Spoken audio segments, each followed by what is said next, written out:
Good morning बच्चों, आज फिर एक वीडियो लेके आया हूँ।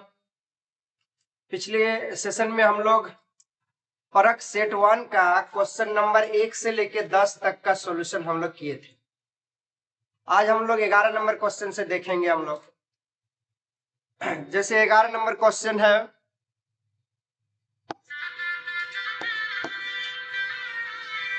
द्विघात समीकरण x square minus P x plus 4 equal to 0 के मूल बराबर है तो पी का मान क्या होगा। 4 को ऑप्शन दिया हुआ है। पहला ऑप्शन में है प्लस माइनस √3, दूसरा ऑप्शन में है प्लस माइनस 4, तीसरा ऑप्शन में है प्लस माइनस 5 और चौथा ऑप्शन में है प्लस माइनस 2। तो ये जो द्विघात समीकरण है इसमें p का मान हम लोग का इनमें से कोई एक तो होगा, लेकिन शर्त दिया हुआ है कि ये जो द्विघात समीकरण है इसका मूल बराबर है। तो हम लोग पढ़ चुके हैं पहले ही क्लास में कि किसी भी द्विघात समीकरण का मूल तब बराबर होता है जब उसका विविध कर 0 के बराबर हो जाएगा। तो हम लोग सबसे पहले देखते हैं कि इस द्विघात समीकरण जो दिया इसका विविध कर को 0 के बराबर कर देते हैं हमको आराम से। चूंकि मूल बराबर है इसलिए विविधकर d बराबर 0 और विविधकर का फॉर्मूला होता है p स्क्वायर माइनस 4ac बराबर 0। अब हम लोग b का मान देखिए माइनस p है तो b के जगह में लिखेंगे माइनस p का स्क्वायर, फिर फॉर्मूला में है माइनस, फिर 4 है, फिर a का मान x स्क्वायर के आगे जो रहता है वो a का मान कहा जाता है। तो एक्स स्क्वायर के आगे फिलहाल कुछ नहीं है मतलब 1 है तो a का मान 1 और c का मान यह अचर पद में जो रहता है, अचर पद में 4 है, वो c का मान कहलाता है। तो c का मान 4 बराबर 0। तो इस प्रकार हम लोग देख रहे हैं p का स्क्वायर करेंगे यहाँ पर तो p स्क्वायर हो जाएगा माइनस 4 4 16 और बराबर 0। इसका मतलब हमको जो मिल रहा है वो मिल रहा है कि p स्क्वायर माइनस 16 बराबर 0। तो p स्क्वायर बराबर माइनस 16, p स्क्वायर बराबर प्लस 16। तो हमको निकालना है p बराबर, तो p बराबर होगा प्लस माइनस। हम लोग पिछले सेशन में ही एक सवाल था द्विघात समीकरण का जिसमें हम लोग किए थे कि लेफ्ट साइड से अगर स्क्वायर हटता है तो राइट साइड में प्लस माइनस के साथ रूट चढ़ता है, तो प्लस माइनस के साथ रूट चढ़ा दिए।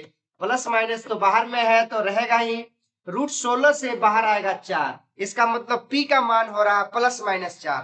तो प्लस माइनस 4 हम लोग ऑप्शन बी में देख रहे हैं है मेरा, तो प्लस माइनस 4 हो गया ऑप्शन बी। ठीक है बच्चों, अब आगे चलते हैं। हम लोग क्वेश्चन नंबर 12 में चलते हैं। क्वेश्चन नंबर 12 में है एक एपी सीरीज जिसको समांतर श्रेणी बोलते हैं, उसका प्रथम पद और सार्वंतर क्या होगा। एपी सीरीज दिया हुआ है 3/2 comma 1/2 comma minus 1/2 comma minus 3/2। तो इसका प्रथम पद, तो हम लोग जानते हैं जो भी सीरीज स्टार्ट होता है जहां से उसी को प्रथम पद बोलते हैं। तो अर्थात इसका प्रथम पद a बराबर हो जाएगा 3/2 और सार्वंतर जो होता है उस दूसरी पद से पहले पद को अगर घटा देते हैं तो जो आता है वही सार्वंतर होता है। तो मेरा दूसरी पद यहाँ 1/2 है और पहला पद है 3/2।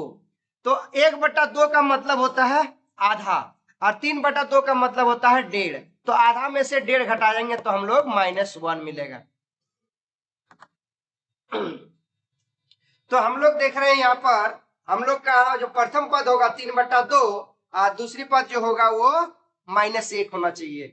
तो 3/2 -1 ऑप्शन में हमारा बी ऑप्शन में है, इसलिए इसका जो आंसर हो जाएगा वो ऑप्शन नंबर बी हो जाएगा। ठीक है, चलते हैं हम लोग अब 13 नंबर के क्वेश्चन में। 13 नंबर का जो क्वेश्चन है वो है कि ईबी एपी सीरीज से ही संबंधित है, समांतर श्रेणी से संबंधित है। इस क्वेश्चन में बोला गया है कि एक सीरीज दिया हुआ, बोल रहा है इस सीरीज का 30वां पद क्या होगा, इस सीरीज का 30वां पद क्या होगा। तो हम लोग इसमें आए 13 नंबर क्वेश्चन में। तो सीरीज जो है मेरा 10 है, 7 है, 4 है, इसी प्रकार आगे चल रहा है। चलते चलते ये जो 30वां पद होगा, 30वां पद, इसका मैं 30वां पद में मतलब कौन सा मान रहेगा। तो ऑप्शन में हम लोग को दिया हुआ है, पहला दिया है 28, दूसरा दिया है 22, तीसरा दिया है -77 और चौथा दिया है -48। तो हम लोग ये दो है, कोई भी अनजान पद को एपी सीरीज में निकालते हैं तो हम लोग एक फॉर्मूला होता है जिसका नाम हम लोग बोलते हैं एनवा पद का फॉर्मूला। तो एनवा पद का फॉर्मूला हम लोग उसको अगर इंग्लिश में देखा जाए तो nth टर्म का फॉर्मूला बोलते हैं। तो an जो होता है ये फॉर्मूला होता है a plus n minus 1 into D, और ये nth पद हमको निकालना है, मतलब ये वाला। तो a का मान जो पहला पद होता है वो होता है a का मान, और दूसरे पद से अगर पहला पद को घटाते हैं वो होता है d का मान, सार्वधातुक। तो a का मान हो गया मेरा 10 प्लस n हमको नहीं पता है, n 30वां पद निकालने बोला है, तो यहाँ पर n का मान हो जाएगा 30। ये जो 30वां पद है इसको n बराबर बोलते हैं 30, ठीक। तो n का मान हो गया 30, तो 30 माइनस 1, और d का मान हो जाएगा, देखिए 7 में से 10 जाएगा तो -3 होगा d का मान, तो d का मान -3। तो इस प्रकार हम लोग देख रहे हैं 10 प्लस 30 में से 1 चला गया ब्रैकेट के भीतर, तो बचेगा 29, और उधर बाहर में से गुना होगा -3, तो इधर हो गया 10, और 29 और 3 को गुना करने से होता है 87, और भी माइनस में। तो अब देखते हैं हम लोग, माइनस में 87 है, प्लस में 10 है, इसका मतलब माइनस में 77 हमारा बच जाएगा। मतलब ए 30वां पद, ये एन का फॉर्मूला है, तो ये मान किसका आया, ए 30वां का, मतलब ये हो गया 30वां पद का मान हो गया 77। तो हम लोग देखते हैं 77 मेरा ऑप्शन नंबर सी में है। क्लियर है। आगे चलते हैं हम लोग 14 नंबर क्वेश्चन में चलते हैं। 14 नंबर जो क्वेश्चन है ये है निर्देशांक ज्यामिति से है, चैप्टर निर्देशांक ज्यामिति से ये सवाल है, जिसमें कि ये सिंपल सा दूरी सूत्र से संबंधित सवाल है। किससे, दूरी सूत्र से। तो दूरी सूत्र हम लोग जैसे एक बिंदु ए है और एक बिंदु अगर बी है, तो अगर ए का अपना जो कोऑर्डिनेट होता है x1 y1 है, और अगर बी का अपना जो कोऑर्डिनेट होता है वो x2 y2 है, तो ए बी के बीच अगर हम दूरी लगाएंगे तो मेरा दूरी जो निकलेगा वो इस फॉर्मूला से निकलेगा। इसी को बोलते हैं दूरी सूत्र, x2 माइनस x1 का whole square plus y2 minus y1 का होल स्क्वायर, ठीक। तो अभी हम देख रहे हैं 14 नंबर जो सवाल है, मेरा पहला बिंदु है 2,3, दूसरा बिंदु है 4,1, इन दोनों के बीच में दूरी में सूत्र लगाते हैं। तो देखिए आप लोग खुद देख सकते हैं कि x2 के स्थान पे है 4, y2 के स्थान पे 1, x1 के स्थान पे 2, y1 के स्थान पे 3। तो हम लोग इस फॉर्मूला में मान तो बैठाएंगे, तो हम लोग लिखेंगे 4 माइनस 2 का होल स्क्वायर प्लस 1 माइनस 3 का होल स्क्वायर। 4 में से 2 गया तो 2, और स्क्वायर करेंगे तो कितना होगा 4, और यहाँ पर देखो एक -3 है, एक प्लस में है, -2 रहेगा, उसका स्क्वायर करेंगे तो भी कितना हो जाएगा 4। तो इस प्रकार हम लोग का रूट के भीतर मिला 4, 4 8, यहां से हम लोग बाहर निकाल सकते हैं 2√2। तो हमारा जो इन दोनों बिंदुओं के बीच का जो दूरी होगा वो होगा 2√2। तो हम लोग देख रहे हैं ऑप्शन नंबर 1 में है मेरा 2√2। ठीक है बच्चों, आगे चलते हैं 15 नंबर। ये भी निर्देशांक ज्यामिति से ही सवाल है। ये है कि मध्य बिंदु निकालना है। तो हम लोग जानते हैं किसी भी दो बिंदुओं के बीच में अगर एक बिंदु रहता है, उसका निर्देशांक अगर ज्ञात करना है तो मध्य बिंदु सूत्र लगाते हैं। कौन सा सूत्र लगाते हैं, मध्य बिंदु सूत्र। जैसे ए और बी के बीच में ही अगर हमको मान लीजिए ए का अपना कोऑर्डिनेट x1 y1 और इसका अगर अपना कोऑर्डिनेट है x2 y2, तो इन दोनों के बीच में अगर बीचों बीच बिंदु एक मिलेगा तो मान लिए वो बिंदु P। अगर तो इसका जो अपना कोऑर्डिनेट होगा अगर x y मान लेते हैं तो x बराबर क्या आएगा, तो इसी को बोलते हैं मध्य सूत्र, मध्य बिंदु सूत्र। तो x1 कोऑर्डिनेट जोड़ x2 कोऑर्डिनेट, तो x1 कोऑर्डिनेट जोड़ x2 कोऑर्डिनेट बटा 2, तो ये मेरा x का मान आ जाएगा जो मध्य बिंदु है उसका। सेम हम लोग निकालेंगे y बराबर, तो y बराबर होगा y1 का कोऑर्डिनेट जोड़ y2 का कोऑर्डिनेट बटा 2, तो हमारा ये y मिल जाएगा। ठीक, अब यहाँ पर मेरा जो बिंदु दिया हुआ है वो पहला बिंदु है 1 2 और दूसरा बिंदु है मेरा 3 और 4। तो अब देखिए x1 का मान हो गया 1 और x2 का मान हो गया 3, तो हम लोग फॉर्मूला में बैठा देते हैं इसको। तो x1 में 4 और सॉरी 1 और x2 में है 3, तो r बट्टा 2, तो देखिए 3 और 1 4 बट्टा 2 मैंने कट के कितना आएगा 2। ठीक, सेम वही y वाला में मान बैठाते हैं, y1 का मान है 2 और y2 का मान है 4, तो 2 जोड़ 4 बट्टा 2, मतलब 4 और 2 6 और बट्टा में काटेंगे तो 3, 2 में काट देंगे 3, तो मतलब हमारा जो मध्य बिंदु होगा वो x का मान 2 होना चाहिए, y का मान 3 होना चाहिए। तो हम लोग देख रहे हैं x का मान 2, y का मान 3, ऑप्शन नंबर बी में है मेरा। ठीक है, अब चलते हैं हम लोग छठा नंबर सॉरी 16 नंबर क्वेश्चन में। 16 नंबर जो क्वेश्चन है वो है मेरा त्रिभुज चैप्टर से है। किस चैप्टर से है? त्रिभुज चैप्टर से। त्रिभुज चैप्टर में शुरुआत में ही हम लोग पढ़ते हैं सर्वांगसम और समरूप, दो तरीका होता है। तो यहां पर पूछा है सभी वर्ग, तो हम लोग जानते हैं सर्वांगसम क्या होता है। सर्वांगसम का अर्थ होता है दो फिगर आपस में सेम होना चाहिए, साइज में भी और आकृति में भी, तो वो सर्वांगसम कहलाएगा। और अगर साइज में सेम नहीं है, आकृति में सेम है, वो समरूप कहलाएगा। तो हम लोग देखते हैं यहाँ पर बोला वर्ग, सभी वर्ग, वर्ग नहीं बोला सभी वर्ग। तो अगर हम एक वर्ग ले लेते हैं ये जिसका भुजा है a सेंटीमीटर, और एक वर्ग ले लेते हैं ये जिसका भुजा है 20 सेंटीमीटर, तो हम लोग सभी वर्ग अगर बोला जाता है तो हम लोग ये दोनों वर्ग ले सकते हैं। तो ये वर्ग देखिए साइज में छोटा है, ये वर्ग साइज में बड़ा है, लेकिन दोनों ही वर्ग है, मतलब आकृति दोनों का एक जैसा है लेकिन आकार अलग अलग है, इसीलिए सर्वांगसम हो नहीं सकता है, क्योंकि सर्वांगसम का अर्थ होता है एक दूसरे का फोटोकॉपी। ये दोनों एक दूसरे का फोटोकॉपी नहीं दिख रहा है, इसीलिए हम लोग इसको क्या बोलेंगे? समरूप आकृति है। कैसा आकृति है? समरूप आकृति। तो इसका जो आंसर होगा वो क्या होगा? समरूप आकृति होगा। अगला जो 17 नंबर जो सवाल है वो त्रिभुज चैप्टर से ही है और थेल्स प्रमेय से रिलेटेड है ये सवाल। चलिए देखते हैं हम लोग। थेल्स प्रमेय आप लोग को सबको याद होगा, जिसको जिसको थेल्स प्रमेय याद है वो बड़ा आसानी से बना लेगा ये सवाल।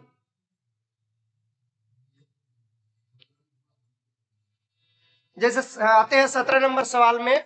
17 नंबर सवाल में जो है एक त्रिभुज, हम लोग किस त्रिभुज का चर्चा किया है? एबीसी का चर्चा किया है। तो त्रिभुज ए बी एक सी बना दिए, उसमें बोल रहा है डी और ई क्रमशः ए बी और ए सी का।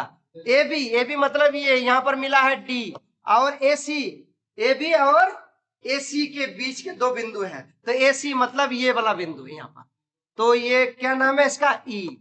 ठीक, ये मिलाया हुआ है। ठीक, तो बोलता है जो डीई जो है वो समांतर किसका है? बीसी का। डी और ई समांतर किसका है? बीसी का, मतलब ये वाला जो ये वाला इसके समांतर है।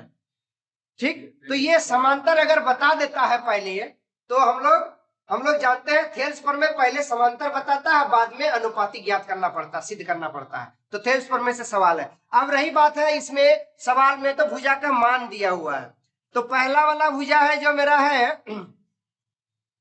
तो हम लोग जानते हैं थेल्स प्रमेय में क्या होता है कि अगर ये दोनों ये भुजा अगर इससे समांतर है तो ये वाला पार्ट बटा ये वाला पार्ट बराबर होगा ये वाला पार्ट बटा ये वाला पार्ट।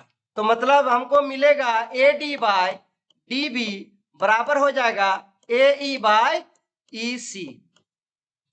अब देखिए यहाँ पर जो जो मान दिया है वो रखते जाइए। ए ई का मान दिया हुआ, ए ई का मान, एडी का मान निकालना है तो एडी का एडी ही रहने दीजिए। बीडी का मान कितना दिया है? 7.2 दिया हुआ है, और एई का मान कितना दिया हुआ है? एई का मान 1.8 दिया हुआ है, और ईसी का मान कितना दिया हुआ? 5.4 दिया हुआ। तो हमको देखिए एडी निकालना है, तो इसको हमको नहीं चाहिए, इसको ऊपर ले जाकर गुना कर देंगे।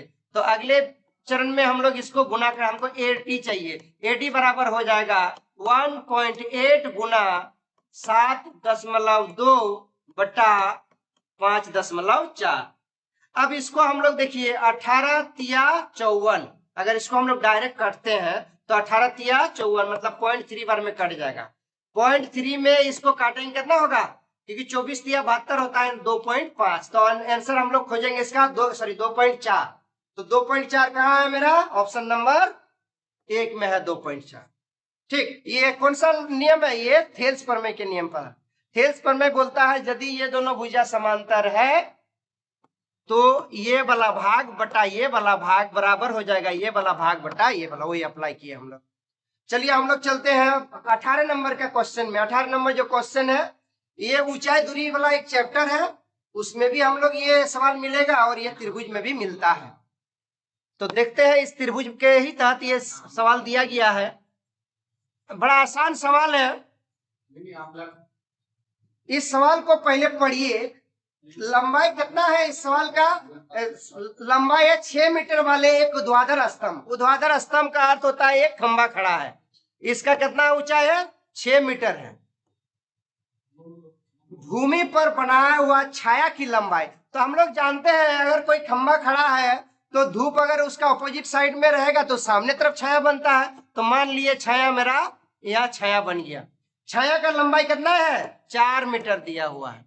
ठीक, इस प्रकार हम लोग देख रहे हैं इसका जो फिगर बनेगा वो इस प्रकार बनेगा। जब उसी समय एक मीनार की छाया की लंबाई, मतलब ये इस एक जो घटना जब घट रही तो उसी समय एक और घटना है, एक मीनार है उसका जो लंबाई है वो कितना है 28 मीटर है, और उसका जो छाया हमको उसी समय एक मीनार की छाया, तो छाया दिया हुआ इसमें लंबाई नहीं दिया हुआ, छाया दिया हुआ, तो छाया मतलब ये वाला 28 मीटर। तो हमको लंबाई नहीं पता, लंबाई हम मान लिए h।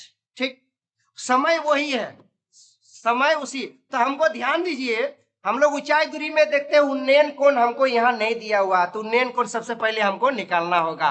तो उन्नयन कोण मान लीजिए इस स्थिति में कितना थीटा है, तो हम लोग देख रहे हैं ये 90 डिग्री का साइन हो पा रहा है, या क्योंकि खंबा जो खड़ा होता है वो ऑटोमेटिक 90 डिग्री में ही रहता है।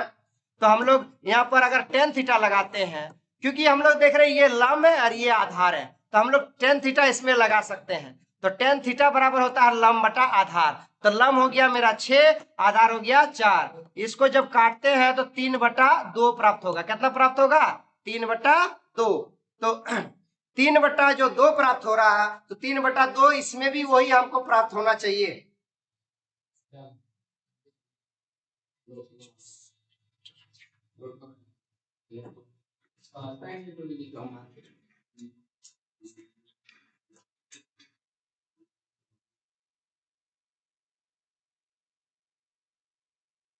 समय सेम है, तो इस सवाल को हम लोग यहाँ टेन थीटा, तो टेन थीटा इसमें भी लगाएंगे टेन थीटा, तो इसका जो टेन थीटा का मान आया मेरा 3/2 आया है, तो इसमें भी लंब बटा आधार हम लोग करेंगे। तो लंब माने है h, आधार माने है, आधार कितना दिया हुआ 28।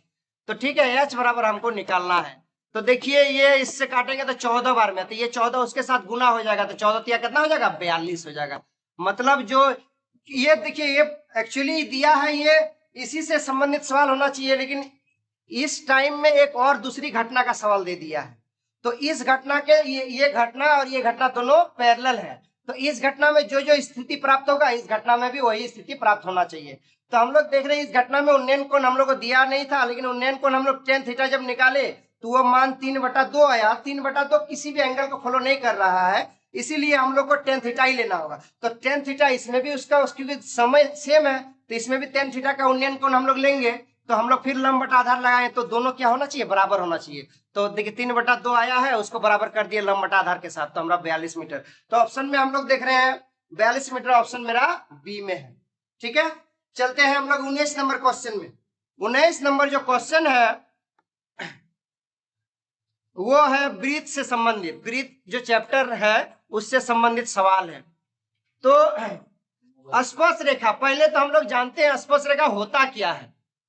जैसे एक वृत्त ये है, एक ये वृत्त ले लिया, उसका केंद्र O है, तो स्पर्श रेखा जो होता है वो वृत्त को छूते हुए गुजरेगा, वृत्त के भीतर नहीं घुसेगा। वृत्त को छूते हुए गुजरेगा तो वो स्पर्श रेखा कहा जाता है। तो यहाँ पर सवाल है कि एक वृत्त में कितनी समांतर स्पर्श। हम लोग जानते हैं दो रेखा समांतर अगर इस प्रकार चलेगा तो समांतर होगा, क्योंकि इसमें हर एक पॉइंट के दो पॉइंट के बीच की दूरी क्या होता है, समान होता है, इसीलिए ये समांतर कहलाता है। तो अगर हम उदाहरण के तौर पे मान लेते हैं कि इस वृत्त में एक हम स्पर्श रेखा मान लिए, इसको स्पर्श रेखा मान लिए अगर इसको हम, तो इसी के समांतर एक स्पर्श रेखा जस्ट इसके ऑपोजिट हम ही खींच सकते हैं। तो इस प्रकार हम लोग साफ साफ बोल सकते हैं कि समांतर स्पर्श रेखा केवल दो को खींच सकते हैं। स्पर्श रेखा हम इधर से और खींच सकते हैं, लेकिन ये होगा कि इसके समांतर नहीं होगा, ये दोनों समांतर नहीं होगा, लेकिन ये और ये समांतर हो जाएगा। इसीलिए एक वृत्त में समांतर स्पर्श रेखा केवल दो ही खींच सकते हैं। लेकिन अगर हमको बोले कि स्पर्श रेखा कितना खींचा जा सकता है, तो हम लोग बोलेंगे अनंत स्पर्श रेखा खींचा जा सकता है। जैसे देखिए उदाहरण में एक ये हो गया, एक हम इधर से भी खींच सकते हैं, कोई बोलेगा नहीं सर हम इधर से खींच सकते हैं, कोई बोलेगा सर हम इधर से खींच सकते हैं। तो हम लोग देख रहे हैं एक वृत्त में अगर स्पर्श रेखा पूछा जाए तो अनंत स्पर्श रेखा खींच सकते हैं, लेकिन समांतर स्पर्श रेखा अगर पूछा जाए तो केवल दो ही खींच सकते हैं। तो बच्चों क्लियर हो गया, इसका 19 नंबर का आंसर हो गया हमारा बी। चलते हैं हम लोग अब 20 नंबर क्वेश्चन में। 20 नंबर जो क्वेश्चन है ये त्रिकोणमिति से है। त्रिकोणमिति का जो चैप्टर है उसमें त्रिकोणमिति का जो 6 गो फंक्शन है, 6 फंक्शन हम लोग को याद रखना जरूरी है। पहला बात तो जो त्रिकोणमिति होता है वो समकोण त्रिभुज पे लागू होता है, और समकोण त्रिभुज में जो 90 का जो सामने वाला भुजा होता है उसको कर्ण बोलते हैं, और ये वाला बोलते हैं लंब बोलते हैं, और नीचे वाला होता है आधार, और ये वाला होता है मेरा मेजरमेंट एंगल, मेजरमेंट कोण, जिसको बोलते हैं मापन कोण। सारा खेला होता है इसमें मापन कोण का। तो हम लोग मापन कोण अगर कभी कभी देखा जाता है, मापन कोण हम लोग बदल भी सकते हैं। जैसे यहाँ पर ये ए बी और सी त्रिभुज का जिक्र कर रहे हैं, तो इस त्रिभुज में मापन कोण मेरा हो गया सी, लेकिन हम मापन कोण मेरा अगर सी लेते हैं तो कर्ण मेरा ये एसी हो गया, एसी मेरा कर्ण हो गया, ए बी मेरा लंब हो गया, और बीसी मेरा आधार हो गया। लेकिन अगर मापन कोण हम मान ली यही वाला फिगर में मापन कोण हम ए को ले लेंगे, यही वाला फिगर में अगर मापन कोण हम ए को ले लिए, मापन कोण अगर हम ए को ले लिए तो मेरा आधार जो है वो ए बी आधार बन जाएगा, ये हो जाएगा मेरा आधार, और ये हो जाएगा तभी लंब। तो हम लोग को एक यार कर्ण नहीं बदलता, कर्ण जहां का वहीं रहता है। तो देखा जाता है हम लोग को कि मापन कोण बदलने से आधार और लंब आपस में बदल जाता है, लेकिन कर्ण जहां का वहीं रहता है। तो हम लोग अब ये वाला जो सवाल है, सवाल नंबर 20, इस सवाल को देखते हैं। त्रिकोणमिति के cos थीटा बराबर दिया हुआ, कितना है cos थीटा बराबर, तो cos थीटा बराबर होता है कितना दिया हुआ, पहले तो 3/5 दिया हुआ, और हम लोग जानते हैं cos थीटा बराबर होता है आधार बटा कर्ण। cos थीटा का जो मान होता है वो आधार बटा कर्ण। तो आधार मेरा है, आधार को हम लोग जनरली b से लिखते हैं तो b, और कर्ण को हम लोग h से लिखते हैं तो h। तो गौर से देखिए त्रिकोणमिति का जो 6 गो फंक्शन है, sine cos sec cosec tan cot, ये 6 फंक्शन जो है लंब आधार और कर्ण, इन तीनों में से किसी दो के अनुपात में बनता है। तो जैसे हमको यह cos थीटा दिया हुआ है, तो cos थीटा में हम देख रहे हैं आधार और कर्ण का यूज हो रहा है, लंब का यूज नहीं हो रहा है। तो सबसे पहला मेरा काम होगा लंब निकाला जाए। तो ये समकोण त्रिभुज है, तो समकोण त्रिभुज में पाइथागोरस का नियम लगा के हम लोग लंब निकाल सकते हैं। तो हम लोग p स्क्वायर बराबर होता है h square minus B square. तो अगर हम इसको रूट में ले लेते हैं तो हम लोग डायरेक्ट p बराबर अगर लिखते हैं तो ये आ जाएगा मेरा रूट में।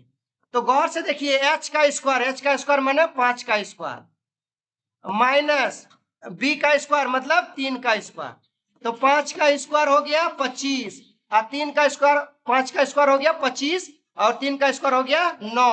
तो 25 में से 9 चला गया, 16 बचा, बाहर आएगा 4, मतलब हमारा जो लंब होगा वो होगा 4 मीटर। और वैसे भी हम लोग 3, 4 और 5 इसको बोलते हैं ट्रिपलेट नियम का पालन करने वाला, मतलब पाइथागोरस नियम का पालन करने वाला संख्या। इसमें बड़ा आसान है, आपको निकालने का जरूरत भी नहीं पड़ेगा। अगर 3 और 5 दिया हुआ है तो छूट कौन रहा है? 4, तो मेरा अगला वाला होगा 4। अगर मान लीजिए आपको 3 और यहाँ पर अगर लम और अगर कर्ण के जगह हमको मान लीजिए आधार दिया रहता तो हम लोग कर्ण निकालते। तो हम लोग जो देखते हैं जो दिया है जो छूट रहा है वही वाला होता। जैसे यहाँ पर 3 और 5 दिया हुआ है तो मेरा छूट रहा कौन? 4, तो 4 है यहाँ मेरा लम। अब आते हैं हमरा, ये हम निकाल लिए लम का मान। तो हम लोग देखते हैं कि एक मांगा क्या है। मांगा ये है कि बोल रहा कोसेक थीटा बराबर क्या होगा। तो कोसेक थीटा हमको, कॉस थीटा का मान इतना दिया है लेकिन हमको मांगा है हमसे कोसेक थीटा। तो कोसेक थीटा बराबर जो होता है साइन का उल्टा। कोसेक थीटा जो होता है साइन थीटा का उल्टा होता है। तो साइन थीटा बराबर होता है लम बाय कर्ण। तो कोसेक थीटा का अगर उसका उल्टा है तो इसका हो जाएगा कर्ण बाय लम। तो कर्ण हो गया एच, लम हो गया पी। तो एच का मान हम लोग के पास कितना है? 5। और पी का मान हम कितना निकाले? 4। तो 5/4 हो जाएगा इसका आंसर। तो हम लोग 20 नंबर में ऑप्शन में खोज रहे, देख रहे बी नंबर ऑप्शन में मेरा 5/4 है। ठीक है बच्चों, अब हम लोग चलते हैं 21 नंबर सवाल में।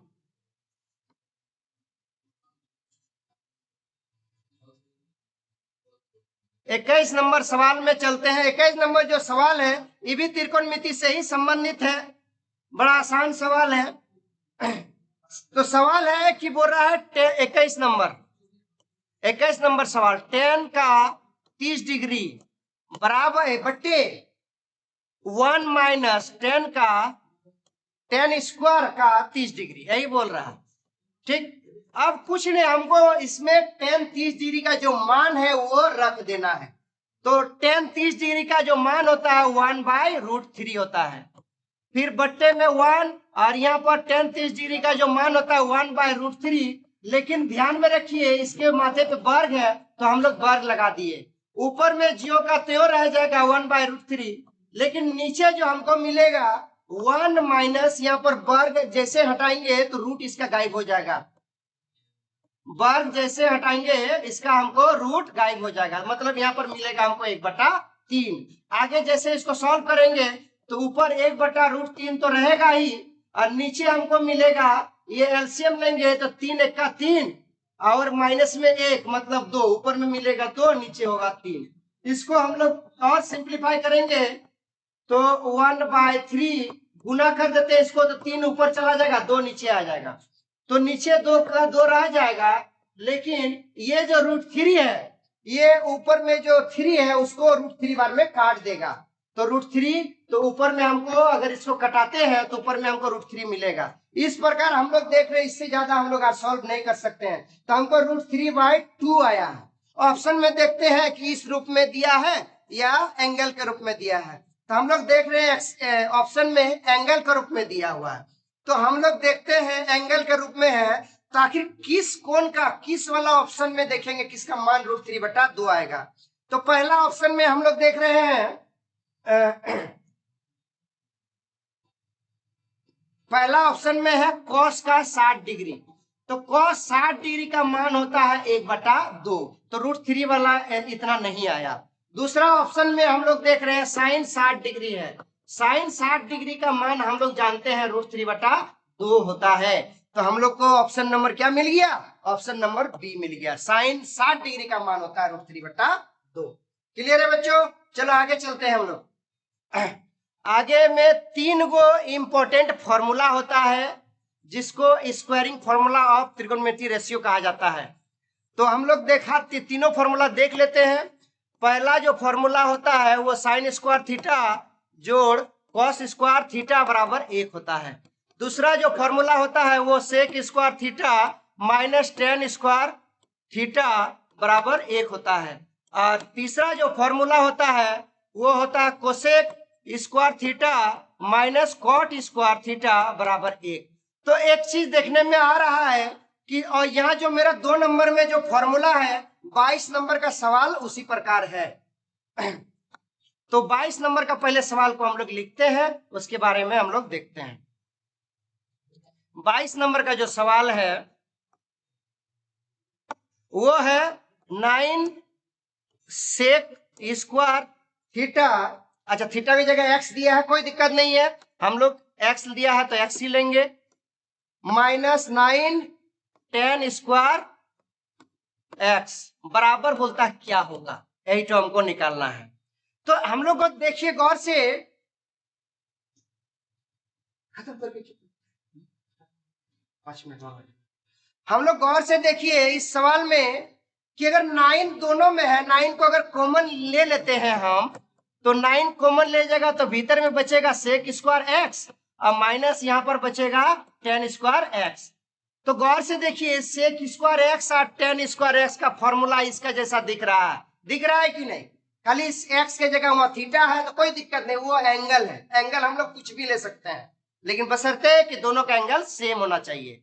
तो यहाँ पर हम लोग इसके जगह पर कितना मान रख सकते हैं, 1 रख सकते हैं। तो हम लोग 9 गुना 1 मतलब 9, तो इसका जो 22 नंबर का जो आंसर होगा वो 9 होगा, जो ऑप्शन नंबर बी में हमको दिखाता है। ठीक है बच्चों, चलिए हम लोग चलते हैं 23 नंबर सवाल में। 23 नंबर जो सवाल है वो है 2 sin a बराबर है √3।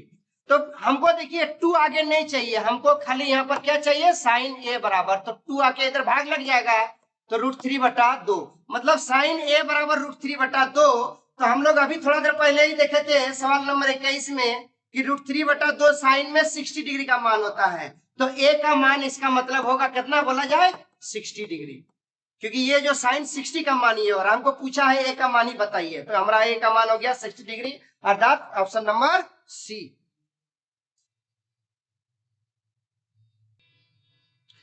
अब चलते हैं हम लोग 24 नंबर सवाल में। 24 नंबर जो सवाल है, भूमि के एक बिंदु से, ये ऊंचाई दूरी से ये भी सवाल है,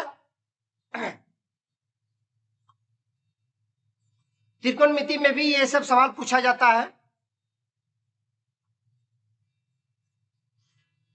भूमि के एक बिंदु से, तो भूमि का एक बिंदु हम ये ले लिए, भूमि का एक बिंदु हम ये ले लिए जो मीनार के पाद बिंदु से 15 मीटर दूर है। मीनार का पाद बिंदु मतलब यहाँ पर कहीं पर मीनार खड़ा है, उसके पाद बिंदु से 15, मतलब ये वाला दूरी कितना है, 15 मीटर है। तो अगर हम ए बी मीनार ले लिए और भूमि का जो पाद, भूमि का एक बिंदु जो लिए थे उसको सी ले लिए, फिर तो हमारा चेहरा इसका इस प्रकार होगा।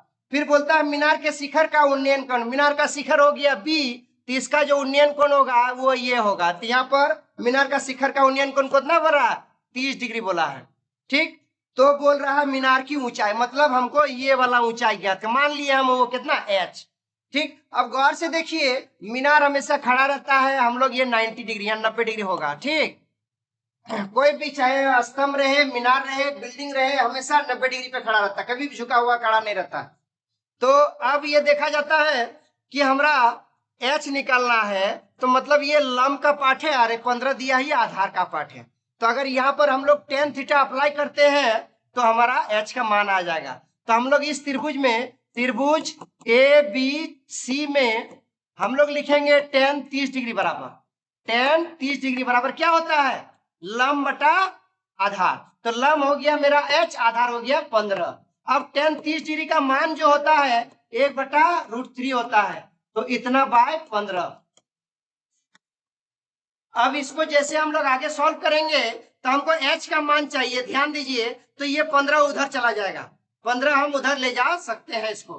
ठीक, तो 15h बराबर हो गया 15/h बराबर हो गया 15/√3। इसको जब हम लोग रेशनलाइज कर देंगे तो √3/√3 से,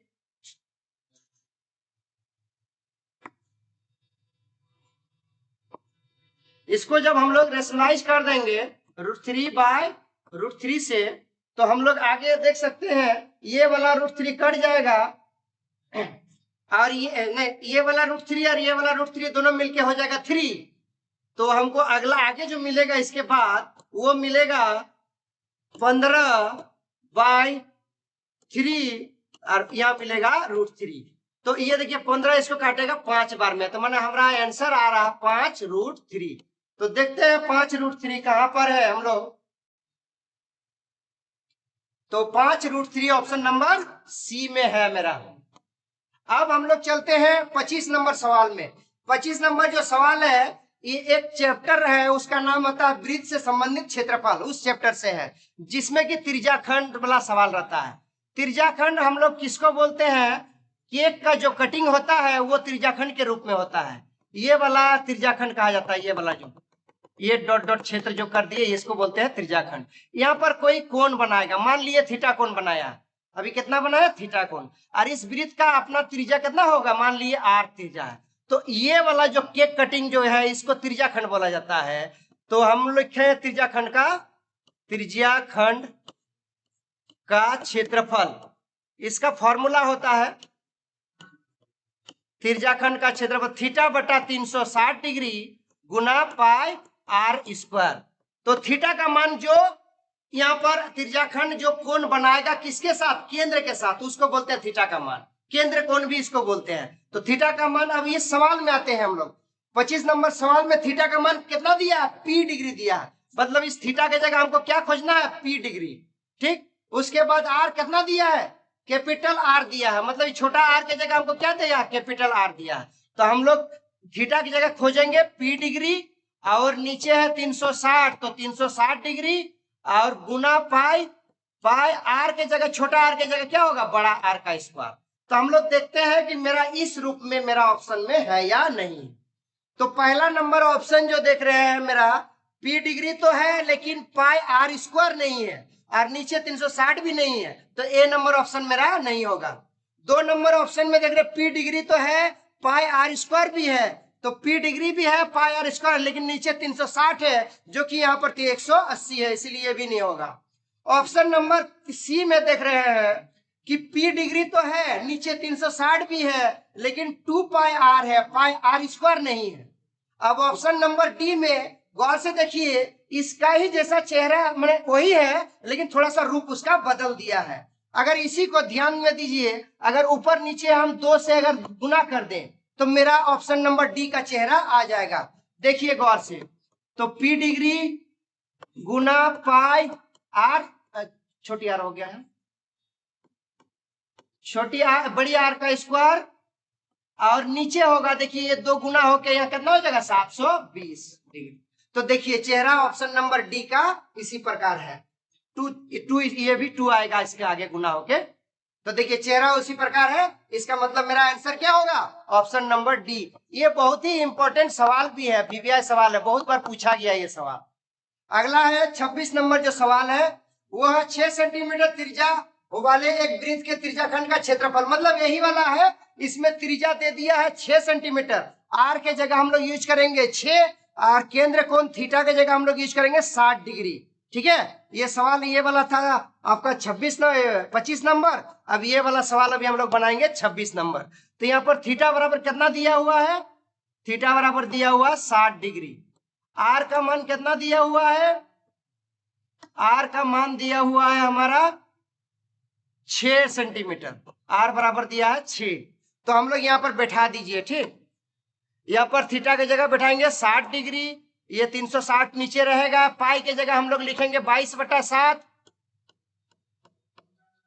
और त्रिज्या के जगह हम लोग लिखेंगे 6।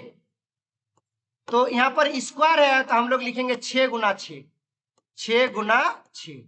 अब हम लोग देख रहे हैं 60 यहाँ काटेंगे तो 6 6 36, और एगो 0 कट गया, तो मतलब 6 बार में कट, और ये 6 एगो 6 इसको काटेगा, और ये देखिए गुना होके 6 दूनी 12, 6 दूनी 12, 1 13 माने 132, और नीचे हो गया 7। तो इसका जो आंसर होगा 132/7 होगा इसका आंसर। तो हम लोग को ऑप्शन में खोजते हैं 132/7, किस ऑप्शन में है? ऑप्शन नंबर बी में है। ठीक है बच्चों, चलते हैं हम लोग आगे। अब आगे है हमारा 27 नंबर। 27 नंबर सिंपल एक फॉर्मूला पूछा गया है आप लोग से, शंकु का आयतन का फॉर्मूला। तो शंकु सब कोई जानते हैं, जो बर्थडे के दिन हम लोग टोपी यूज करते हैं, वही वाला शंकु का आकृति है।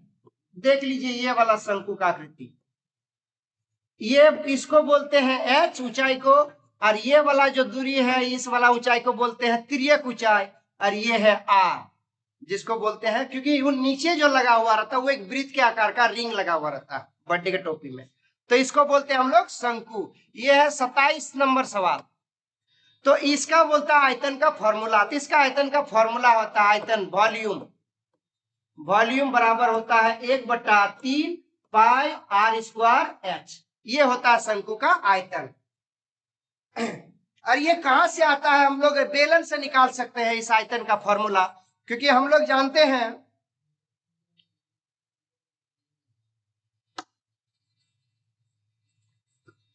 बेलन का आयतन। हम लोग जानते हैं बेलन जो होता है वो इस प्रकार होता है।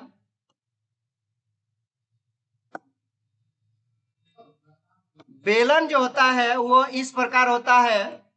ये तो एक बेलन को अगर अच्छा से हम लोग काटेंगे तो 3 गो शंकु बनेगा। कैसे बनेगा? 3 तो देखिए, एक ये बन गया, एक ये बन गया, एक ये बन गया। और बेलन का जो आयतन होता है वो होता है पाई आर स्क्वायर एच। लेकिन पाई आर स्क्वायर एच पूरे का है, लेकिन हमरा क्या गो शंकु बना? 3 गो, इसीलिए बट्टे में आ गया 3। तो देखिए गौर से, एक शंकु का फॉर्मूला वही है आयतन का फॉर्मूला। ठीक है बच्चों? तो ठीक है, हम लोग चलते हैं अब 28 नंबर सवाल में। 28 नंबर सवाल में हम लोग चलते हैं। 28 नंबर जो सवाल है, सबसे बड़ा बांस की लंबाई बताइए जो 12 मीटर लंबे, 9 मीटर चौड़े और 8 मीटर ऊंचे कमरे में रखा जाता है। अगर वो एक कमरा का हम लोग ध्यान रखें, कमरा को अगर कमरा का लंबाई, चौड़ाई और ऊंचाई अगर तीनों अलग अलग रहता है तो उस कमरा का आकृति कैसा होगा बाबू? उस कमरे का जो आकृति होगा वो होगा घनाभ के आकार का। कैसा होगा? घनाभ के आकार का। तो देख लीजिए, घनाभ का आकार हम लोग 2 आयत से हम लोग घनाभ बना सकते हैं। जैसे 2 आयत ले लीजिए, हम लोग घनाभ बना दिए है घनाभ का आकृति। ठीक है, इसमें क्या होता है, लंबाई, चौड़ाई, ऊंचाई तीनों अलग अलग होता है। अगर इसको मान लिए लंबाई को L, ऊंचाई को अगर H और चौड़ाई को B मान लिए हैं, तो हम लोग को एक घनाभ का अगर आयतन निकालेंगे तो होता है LBH। ठीक, अब रही बात यह आता है कि सबसे बड़ा बांस लगाया जाता है। तो हम लोग जैसे घर का ही घर को नोटिस करेंगे तो सबसे बड़ा बांस अगर उस कोने में लगाएंगे तो एगो नीचे उस कोने में लगाया जा सकता है। मतलब अगर इस कोना में एक बांस लगाएंगे तो इसका आएगा नीचे वाला कोना जो होगा यहाँ पर आएगा। तो सबसे बड़ा, तो इसको क्या बोलते हैं? इसको बोलते हैं हम लोग विकर्ण। इसको क्या बोलते हैं? विकर्ण। और घनाभ के विकर्ण का जो फॉर्मूला होता है वो रूट के भीतर L स्क्वायर जोड़ B स्क्वायर जोड़ H स्क्वायर होता है। ठीक है, अब LBH सबका मान दिया हुआ है। तो पहला मान लेते हैं, लंबाई 12 दिया है तो 12 का स्क्वायर करेंगे तो कितना होगा? 144। उसके बाद दिया है 9, तो 9 का स्क्वायर करेंगे कितना होगा? 81। फिर उसके बाद दिया है कितना? 8, 8 का स्क्वायर करेंगे कितना होगा? 64। इन सब को अगर हम जोड़ रहे हैं तो मेरा हो रहा है 289। कितना हो रहा है? नहीं, 12 का स्क्वायर, 12 का, ठीक है, 81, हाँ 289 होगा। सबका जोड़ेंगे तो 289 हो रहा। और 289 किसका वर्गमूल पालन करता है? 17 का। किसका? 17 का। तो हम लोग इसका देख रहे हैं, आंसर मेरा क्या होगा? 17 होगा। तो 17 मेरा ऑप्शन नंबर बी में है। अब आते हैं हम लोग माध्य माध्यिका बहुलक, जो सांख्यिकी एक चैप्टर है, उस चैप्टर का ये सवाल है। माध्य माध्यिका बहुलक, तीनों का एगो रिश्ता होता है, वो रिश्ता ही पूछा गया है। और ये काफी इंपॉर्टेंट सवाल है, बहुत बार पूछा जाता है ये सवाल। तो ये माध्य माध्यिका बहुलक का जो रिश्ता है ऑप्शन नंबर बी, ये सभी बच्चे इसको याद कर लेंगे। ऑप्शन नंबर बी, 29 नंबर सवाल का ऑप्शन नंबर बी।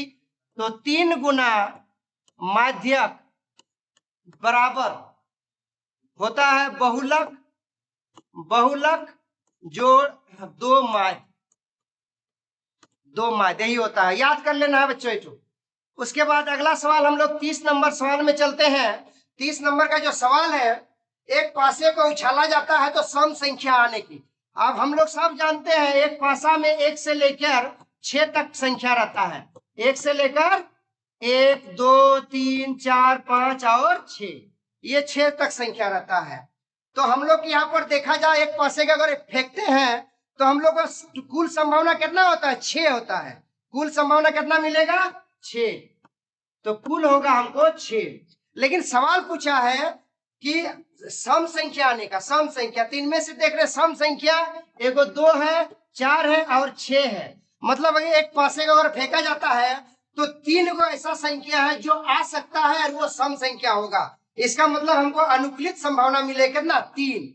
और हम लोग जानते हैं प्रायिकता का जो नियम होता है, प्रायिकता का जो फॉर्मूला होता है वो होता है प्रायिकता बराबर अनुकूलित संभावना बटा कुल संभावना।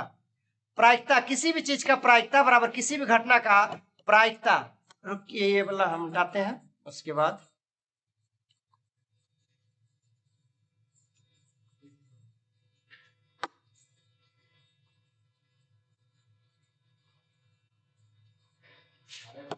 प्रायिकता बराबर होता है अनुकूलित कुलित संभावना